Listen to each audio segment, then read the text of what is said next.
अस्सलामुअलैकुम। Welcome to conflict card.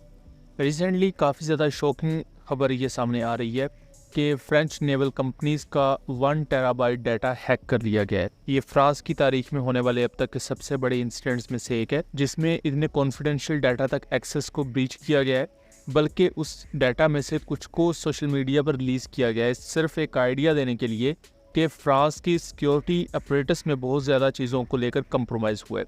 इसमें French naval group है जो कि फ्रांस की ऑलमोस्ट जितनी भी सबमरीन्स हैं उनको बनाता है, और उसके साथ साथ थेल्स जो कि राफेल और दूसरे फ्रेंच मिसाइल्स की एवियोनिक्स और ऑनबोर्ड सिस्टम्स को प्रोड्यूस करती है। यहाँ जो डाटा रिलीज़ किया गया है वो अपने आप में काफ़ी ज़्यादा शॉकिंग है। फ्रांस की सबमरीन्स को लेकर क्लासिफाइड इन्फॉर्मेशन को सोशल मीडिया पर एज अ टीजर इस हैकर ग्रुप की तरफ से रिलीज़ किया गया।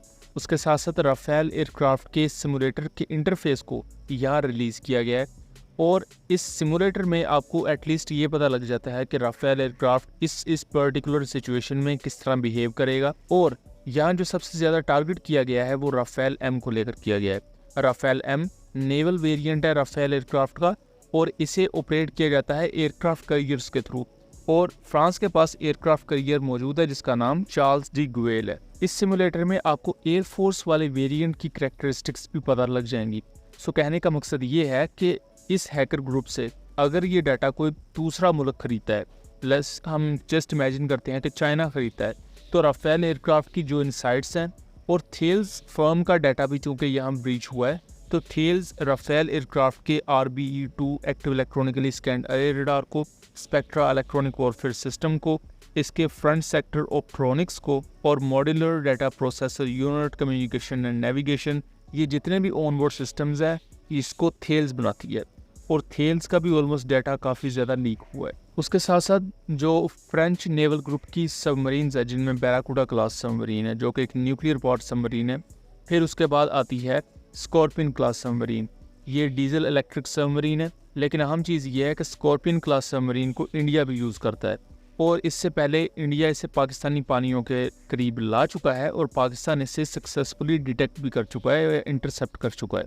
लेकिन ये एक फॉर्मिडेबल वेपन सिस्टम है जिस पर फ्रांस ने काफ़ी ज़्यादा इन्वेस्ट किया हुआ है, और फ्यूचर को लेकर फ्रांस की एक सबमरीन है SMX-13 के नाम से। ये एक फ्यूचरिस्टिक डिज़ाइन सबमरीन है, और ये नॉर्मल कन्वेंशनल डिज़ाइन जो सबमरीन का होता है उससे काफ़ी ज़्यादा हटकर है।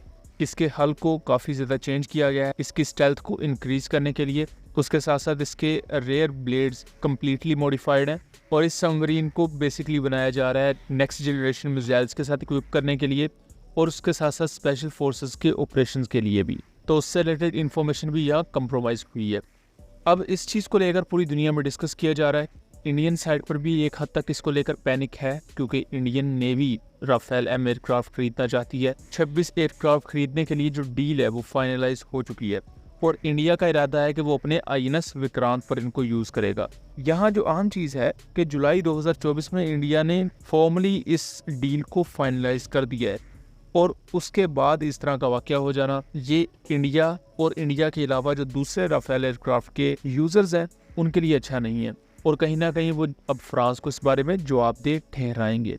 जबकि दूसरी तरफ फ्रांस और फ्रेंच कंपनीज जिनका ये डाटा कंप्रोमाइज़ हुआ है वो इस पर खामोश है, क्योंकि वो यही कोशिश करेंगे कि ये मामला दबाया जा सके या इस पर अब ज़्यादा बात ना हो। और इसके साथ साथ वो इंडियन सोर्सेज जो इस पर भी पाकिस्तान को जिम्मेदार ठहरा रहे हैं या पाकिस्तान का नाम ले रहे हैं, तो उन्हें समझने की ज़रूरत है कि पाकिस्तान को राफेल शॉट डाउन करने के लिए किसी डाटा की ज़रूरत नहीं है।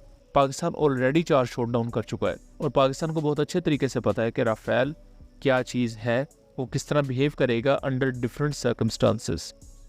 दोस्तों, ये था एक एनालिसिस। उम्मीद करता हूँ चीज़ें क्लियर रही होंगी। वीडियो पसंद आई हो तो इसे ज़्यादा से ज़्यादा शेयर कीजिएगा ताकि इस तरह की मज़ीद इन्फॉर्मेटिव वीडियोस हम आपके लिए लेकर आ सकें। मिलेंगे अगली वीडियो में, तब तक के लिए अल्लाह हाफ़िज़।